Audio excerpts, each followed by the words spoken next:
Yo, what's going on, everybody? Welcome into this episode of the Winning Bets. It's, of course, a Thursday episode here. Boy, do we got a big show on tap today. We'll, of course, make sure we recap yesterday, all the fun action and bets that we had, and then we'll turn our attention to Thursday's action. We'll kick things off with the Hockey Squirrel again. I hear from you guys. You guys love the Hockey Squirrel just as much as I do. Well, we'll go ahead after the recap. We'll go ahead and pull him in and talk a little bit of hockey, and then we'll, of course, talk Thursday Night Football. We've got Premier League in action this weekend, and, of course, we've got Europa League as well. So with that being said, let's just get right on to it. Let's go ahead and do that kickoff and do that recap. We'll be rigging that cash rate today, boys. How about a plus 2.36 units on the day? Love to see that right there. Let's go Bruges, under 2.5 goals. Easy, 0-0 game. You know, that's 4 Champions League games for Atletico. 3 of the 4 games have gone under 2.5, and should really be 4 out of 4. You guys remember they had 3 injury time goals in their first game to ruin our under 2.5 that day, which is still, that's got to be one of like the worst bad beats ever, right? Soccer games generally aren't known for goals, and then we get 3 goals in injury time. Ugh, what a rough day that was. But yeah, keep riding the unders in an Atletico game. We were spot on with that analysis on that game, so love to see that one right there. Bayern first half team total, I think that cashed in about the first 15 minutes. They jumped all over them, 4 goals overall in that first half, so easy winner right there. Under 4.5 goals parlay, fell short on 2 of the 3 legs. Tottenham allowed Frankfurt to get a goal with like a handful of minutes left when Frankfurt was down a man. Like, how does Tottenham do that? So that one lost. But then the Liverpool one, we were in position to cash it, and then they subbed on Jota and Salah, and within 6 minutes, Salah had a hat trick. So just kind of got away for us there, right there. But then we came back in the nightcap. How about Mick Cash? Yeah, let's not call him Mick David. How about we call this guy Mick Cash? He picked up right where he did last year, cashing his over on shots on goal at over 3.5. Easily got there. Dude bagged a hat trick last night. I couldn't tell you where he ranks amongst NHL players, but I got to take a guess he's probably high up there. So good stuff right there from Mick Cash coming through for us. And again, another great day at plus 2.36 units. Absolutely love to see that right there. All right, as I said, we've got the Hockey Squirrel. Let's talk some hockey. Let's see what's going on this Thursday. Let's pull him in. There he is. What's up, my man? What's up, dog? How's it going? Did you just say you don't know where McDavid ranks in the hockey world? I mean, at my mind, he's going to rank number 1. He's put so much damn money in my pocket. I'm putting him at the top. No, he is. He just is. He's number 1. That's okay, exactly where he is. He is number 1. Okay. Hat trick last night. Good stuff from him last night. Yeah. A bit unfortunate for me, though, as I had the Canucks at a plus 160, which I very much feel was the right play. Came out to a 3-0 lead, only to blow it and lose at the end of the third period there. But we're not here to talk about that. That's history. We're here to talk about today. Yeah, we're so damn happy to have you. And we're going to try and do this. Oh, it's obviously up to the Hockey Squirrel how we do it. Maybe we do it once a week or whatever. But I know everybody loved the payoff pitch, loved having us. And hockey is obviously his forte. So what is it, a nice little NHL slate? I don't know how many bets you've got on your card. I don't know how many bets you want to give us. But what's going on today in hockey today, Squirrel? I'm debating between 2 to give you. Don't know if I want to leave it at 1 or leave it at 2. I don't know how we're going to work it yet, but I think we'll just talk about the first game. It's going to be actually one of the earlier games on the night, Ottawa Senators and the Buffalo Sabres. In terms of money, it's exactly where it should be. Both of the plays that I'm considering giving out exactly where they should be in terms of tickets to money, but for good reason, as the Ottawa Senators have a lot of really nice additions coming in this year, and really adding on to more youthful talent. So when you have young teams, this is going to be the New Jersey Devils. This is going to be the Ottawa Senators. I guess you could say the Rangers are starting to develop into their own as well, taking down the Tampa Bay Lightning on their home opener. Young teams do a couple of things. They have a lot of speed, a lot of agility, but they also tend to make a lot of mistakes. So when you add a bit more experience into a team that is growing up, let's say, now on the Senators, you have an existing core of Brady Tkachuk, Tim Stützle, Drake Batherson from last year, and Josh Norris. What we can add to it is Claude Giroux is what we picked up, which is great veteran experience. And Chicago also dished out DeBrincat to this team. They also got rid of Doc. They're going to be one of the worst teams this whole season. So expect that to be a complete dumpster fire. Okay. Went ahead and faded them last night. I know that was my free pick. If you follow me on Twitter or TikTok or are in my Facebook group, and if you're not, go check it out or look at hockeysquirrel.com. I give out all these free written analysis and videos as well. You would have found yesterday that I gave out the Colorado Avalanche on the puck line to beat the Blackhawks, which is going to be a recurring theme all season long. But when you look at the top six here, meaning the top two lines of forwards, it's absolutely incredible. That creates what we call depth in hockey, right? Could be depth in any sport, like the bottom of the batting order or whatever, just the bench players, right? If you have a better depth, likely it leads to extra points and you win the game. Even in the back end, Thomas Chabot, great for fantasy if you're looking at DFS or daily fantasy hockey at all. The one thing that kind of hurts a little bit here, Cam Talbot was acquired from the Minnesota Wild at the end of last year, or over the summer, I believe, and he's starting off with a 5 to 7 week injury. So we're already down to a backup goaltender in Ottawa, but the whole core, at least, it looks so much better than the opponent here, the Buffalo Sabres. You have a very overpaid Jeff Skinner. Tage Thompson can only do so much. He's a great center. He's 6'7", 6'8", something like that. Brings a ton of size, a ton of skill and talent. There are bits and pieces here that can score. I think they will score, but I think they're going to have trouble keeping up once again, and their goaltender situation is really scary. They're going to start Eric Comrie, who's been a backup in Winnipeg, I think, Craig Anderson. They don't have, to me, a legitimate NHL starting goaltender that's going to really contribute greatly to carrying them through a successful season. So, yes, it is a home opener for Buffalo, but I think there's just too much youth, too much talent added to the Senators to really go against it. So I think it's a minus 120. Okay. Small price to pay, I think, for a very youthful and speedy and quick team. Okay, so we're just taking Senators on just the money line, just the good old money line at minus 120. Yep.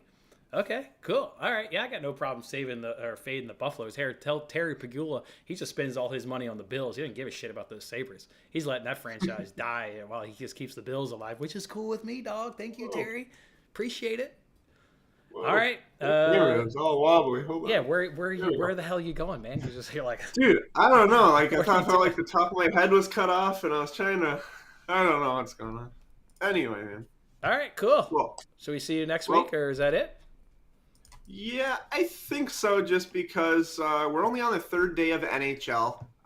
It is a pretty loaded day. I may decide to give out another one later.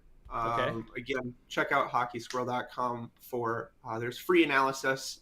You don't have to buy anything. I have a whole page dedicated to just free write-ups and videos and whatnot. Otherwise, yeah, I mean, I'm on pretty much every platform except for Instagram at this point. All right, well, I'll make sure all your information gets into this video description so people can make sure they follow you later on. All right, thank you for the hockey winner. Good. Appreciate it. Let's go Senators. Yep. Sounds good. See you later. All right, Squirrel. See ya. Bye. All right, there we have it, fellas. We got a hockey play. I've got my own hockey play. Am I going to tail the Senators? I should do it probably, right? But here's my hockey play. We talked about it yesterday. It's our guy, Kaprizov. You knew it was coming, guys. We talked about just taking McHash, just blind bet McCash, and go ahead and just blind bet Kaprizov until the wheels fall off. Well, we get game number one here with Kaprizov, and we're getting this at plus money over on Barstools or Bet Rivers. Same book, obviously. So we'll go ahead and do Kaprizov there with the Minnesota Wild to have over 3.5 shots on goal. Look for me a bit later on Twitter if I add this Ottawa Senators. I like to price check and maybe sure that is the best price. But, yeah, I'll probably go ahead and add that. What the hell? All right, let's keep this train moving right now. Let's go ahead and talk to a little tennis parlay. Fired this one out on Twitter earlier this morning. Did a two-legged tennis parlay. We got McDonald and Felix in a parlay. McDonald already won 2-0, so that leg's over. And then we got Felix taking on Otto there. Boy, if we lose this one here against Otto, this would be disgusting because He suffered a knee injury, and he's just not been the same player he has been all season. So he should lose 2-0 against Felix. He should just absolutely get rolled. If you look at his season, you're like, wow, Ott's been having a pretty good season. Then what happened to him? What's that knee injury that I mentioned? So, all right, Felix should handle him. Let's see if we can't start off our day with a good minus 148 cash there at the APT in Florence over there. So we'll go ahead and do that one. Let's go ahead and roll into let's catch soccer right now. I'm going to go ahead and roll with Lazio here in the Europa League. I'm going to do Lazio on the money line and Lazio to have the most corners. You can say Lazio has been struggling a little bit in Europa League, and that's generally a true statement. But boy, did they look good against Fiorentina on Monday, winning that game 4-0, was able to catch about 25 minutes or so of that match, and they looked good. This is a big match. Everybody in their group has 4 points. This is obviously match day number 4 here in the Europa League. With this being a home fixture, this is one where if they want to either stay in Europa League and avoid going down to that Conference League at home against this team from Austria, this is just an absolute must-win situation. Again, I thought they looked good Monday night against Fiorentina, so I'll go ahead and back Lazio on that money line and add in most corners because I think the money line was like minus 230. So we got to do something to get that juice down. Well, we expect Lazio to have most of the ball and be more of the attacking team today. So we'll just go ahead and tack on most corners at minus 106. All right. Let's keep on going. Let's do a free roll. Haven't tweeted this one out yet. Got this one over on BetMGM. I just took 4 games today in Europa League and said these 4 games are going to end in a tie. Fingers crossed. This is going to be tough as hell to hit, but it's a free roll. It was a $5 free roll over in MGM, so we'll go ahead and hope that maybe those 4 games can end in a tie. What do we want to go ahead and throw up here next? Let's go ahead and throw up the baseball bets actually that we've got today. I'm going to go ahead and bet both of these baseball games today. I like Guardians Yankees under 6.5. You guys have heard me stand on the highest mountain and talk about how damn good this Guardians pitching staff is. In 3 playoff games, they've done nothing but cash the under. I'm tired of watching that money train go by without having a piece of that. So I'm hopping on that train. I'm hopping on the Guardians under. I feel like we've talked about that team really at length right there. So everybody knows how good that pitching staff is. We know the Yankees pitching staff. Cortez has had a nice season. Already faced these Guardians a couple times. It has been really good. So we'll go ahead and do under 6.5 runs there in Guardians Yankees. And in the other game today between the Mariners and Astros, I'm going to go ahead and do the Nerfy. The Nerfy at minus 140 over at PointsBet. Castillo has not faced the Astros this season. We absolutely love that he hasn't gone up against the Astros. And Castillo, since he's been traded from the Cincinnati Reds, he's on an outstanding little roll. So look for him to keep that going in the first inning. Then you have Valdez there for the Astros. He's just got great numbers all season long. In fact, he also went up against these Mariners twice in consecutive starts, and his second start was stronger than the first start. If you followed me this season on the payoff pitch, you know how much that means to me. So let's see if Valdez and Castillo can't have a clean first inning and cash the Nerfy in that game. So stand up, Nerfy Nation, if you're with me on that one. Let's go ahead and get a Nerfy there in Mariners Astros. All right, what do we want to roll with now? Let's go ahead and roll with this Premier League action. And I've got a link in this video description where I made my weekly appearance on Pub Sports Radio with Matt, where we talked all 10 Premier League games. So if you want justification for these Premier League bets, hop on over to that link in this video description and check out this week's episode there about Premier League match number 11. But we'll roll with Leicester Crystal Palace over 2.5 goals. We'll roll with Tottenham Everton over 10.5 corners. We'll roll with Liverpool Man City. Both teams are scoring over 2.5. You guys remember we cashed that bet 3 times last season, going right back to it. In Holland, in the Community Shield earlier this season, damn near had a hat trick.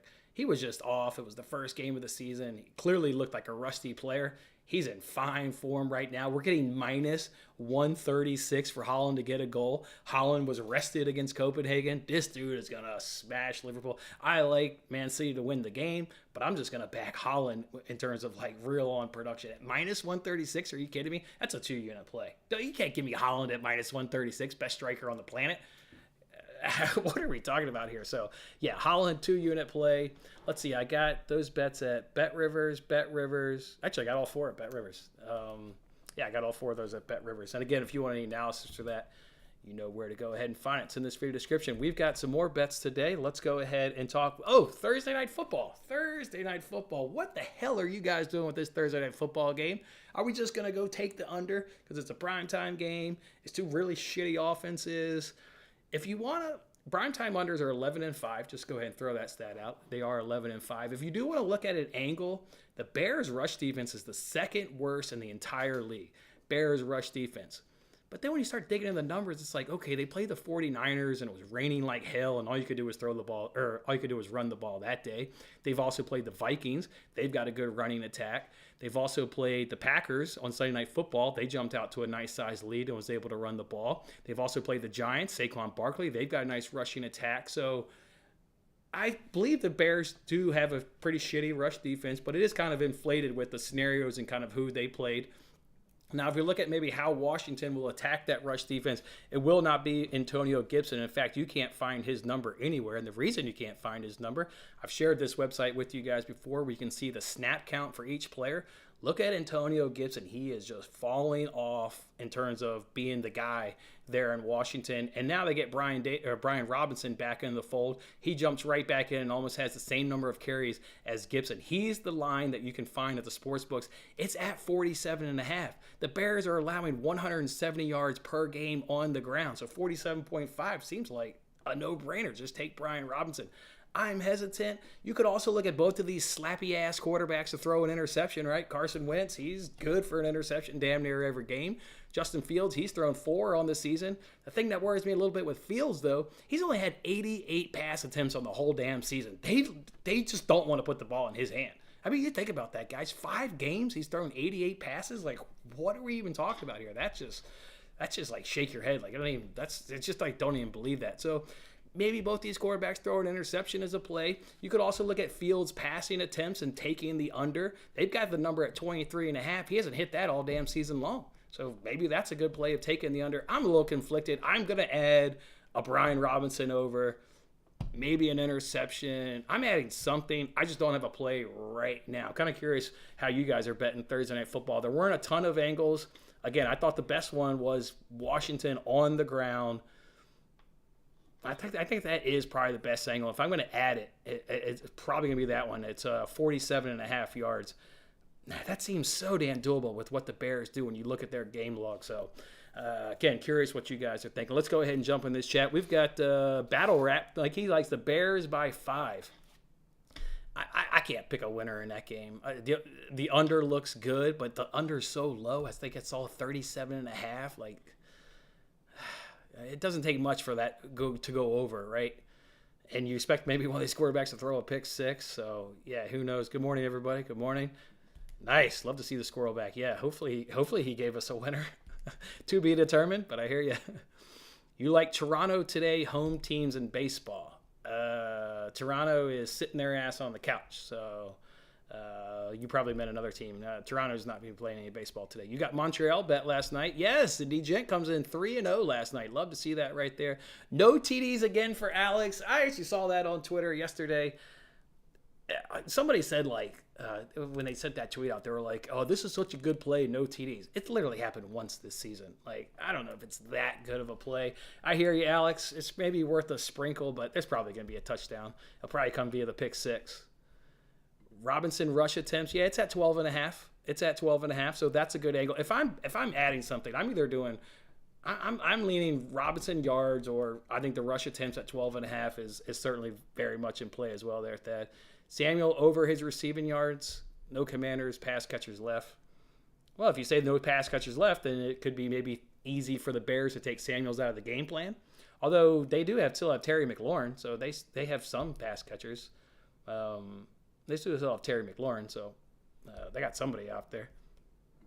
Might be a good teasing game. Yeah, could be a good game where maybe you tease the Bears up to like 8 points and you maybe bring that under down and take the over or something like that. Any thoughts on the Lazio game in the Europa League? Yeah, I got you, my man. Canes Nation right there, buddy. We're taking Lazio on the money line, and we're going to go ahead and add in that they're going to have the most corners at minus 106. Love Lazio in this spot at home. They looked good Monday against Fiorentina. I like everything about Lazio today, so Bears +5 under 43 combo. Yeah, I hear you. I think I'm going Brian Robinson. I think that's what I'm going to add, because you just look at those numbers there for the Bears. That's the thing that jumped out in the research yesterday when I was spending a couple hours looking into this game. Is I just kept going back to, like, how can you – it was like a sore thumb. You know what I mean? It's just stuck out like a sore thumb. They can't stop the run. I think I'm going to add Brian Robinson. All right, did I have anything else on today's show? Let's see. added, I think that's it, fellas. I think that's it. We're going to look to carry off our winning day on Wednesday. We're going to look to carry that sucker on into this Thursday. And all kicks off here with some afternoon Europa League action, which is Lazio there. So, all right, boys, that's how we're doing it today. Look for me on Twitter. See if I can go ahead and add that Brian Robinson play. Look for me on Twitter to see if I add the Ottawa Senators play. Otherwise, we're rolling with everything you see here on the screen. All right, fellas, appreciate you hanging out with me here on this Thursday. Let's turn another profit today, baby. Let's keep this train going. This is the turnaround, and it started yesterday, and it's going to keep on going. All right, fellas, have a good one.